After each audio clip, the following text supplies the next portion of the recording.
because everything comes with the trade-off. What is your take on the potential for alert fatigue when there is so much happening that can be observed? It's almost as if you can observe so much and capture so much data that you're almost creating your own cloud storage challenge just from the log files and the activities. Where do you see? I mean, being in the business for so long, where do you see the kind of barrier reached with regard to how much needs to be reported? I think with reporting, one of the things that we need to do a better job, especially as you mentioned, there's way more data today.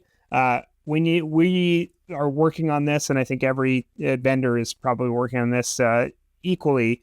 I'm going to use the buzzword, is using AI to kind of parse some of this. That's one way to do it. I think what we're doing right now is actually, training our models to be better at identifying what is, noise and what is signal.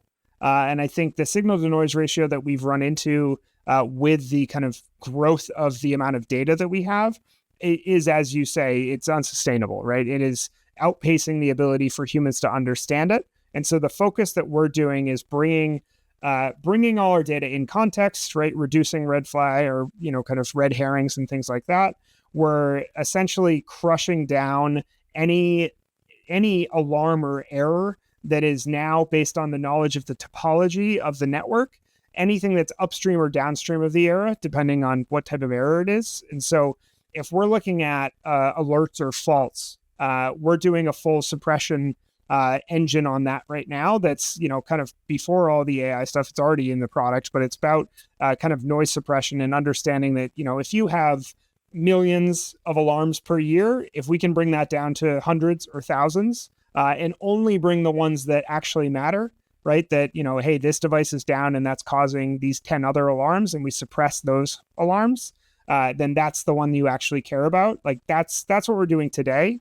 And it's only going to get better as we train our models to kind of recognize. And I think, again, it's based on that context. So if it's in the context of the topology of the network or in context of what's upstream and downstream, then that's kind of the only way that you can do it today.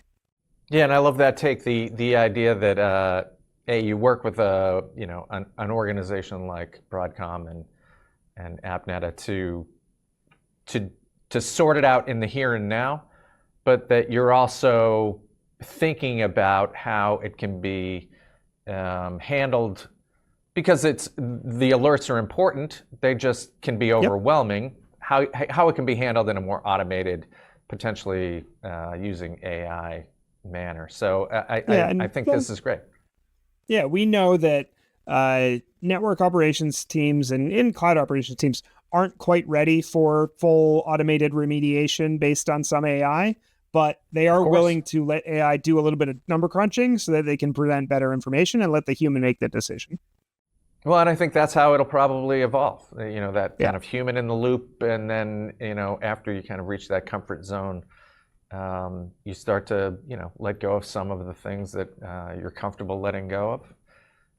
And I expect that to go very fast, actually. And I'm sure it'll be driven very much by all the things you're doing, because ultimately this is where the technology is headed. This is what I think people expect.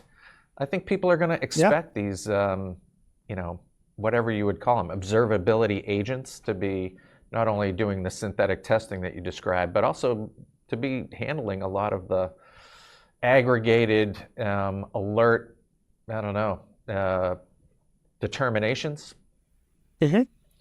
Yeah, for sure. So somebody's looking at having a call. They've watched a show like this. They're thinking, I need to get in touch. What is their best step, and what can they expect in terms of having this conversation? How does it typically go down?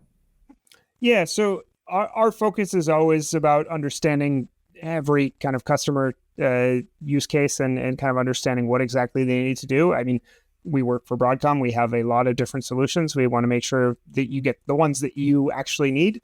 And so if we look at, networkobservability.broadcom.com, there's a way to request a demo through there. You can email me. It's just alec.pinkham@broadcom.com. Or we can kind of go through, other official channels. If you're already a customer and you want to connect, then you probably have an account manager that can bring an internal, place. If you're a, VCF customer, you can just ask about AppNeta and they'll get someone on the horn from our side. So it's a pretty seamless process, but honestly, it's I think that website's probably the best bet, or just, reach out. Well, and I would encourage everybody to reach out as well. I mean, you never go wrong. These are not predetermined pathways to a sale. You never will go wrong talking to industry-leading solutions like Broadcom and AppNeta. So, and experts like Alec. I mean, he just gave you his email address. You want to jump on that? Go for it. If your business would like to be featured in a future event, contact us today.